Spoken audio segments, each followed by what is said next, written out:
À 2 pas du Pont-Neuf, c'est un joyau de l'architecture du début du XXe siècle.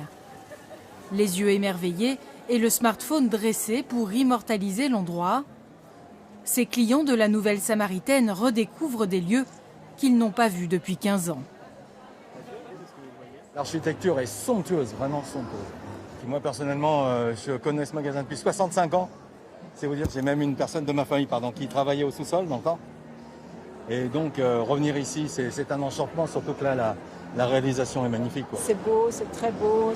Avant, moi j'aimais l'escalier. Il y avait un escalier qui était dans une couleur bleue, je trouvais ça très beau. Cet escalier monumental, c'est l'emblème du magasin. Jean-François Lagneau a beau avoir supervisé tous les travaux, cela ne l'empêche pas d'être admiratif des finitions et d'être surpris par leur beauté. J'avoue que j'ai un petit sentiment particulier pour ces céramiques là qui sont juste au-dessus de ma tête parce qu'on les a découvertes en cours de chantier. Et je trouve que les petites notes vertes et camailleuses sont absolument très subtiles et formidables. Car la restauration a été monumentale. Jusqu'à 1000 ouvriers par jour, 5 ans de chantier avec les meilleurs artisans de France.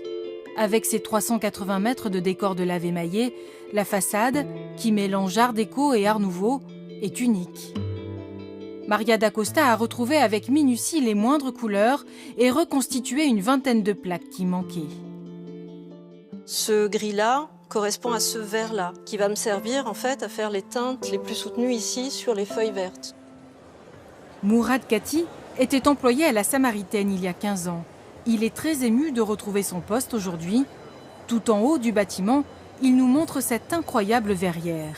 Il y a encore plus de lumière, ça illumine ce beau magasin mythique qui est en soi déjà un monument architectural unique. La lumière.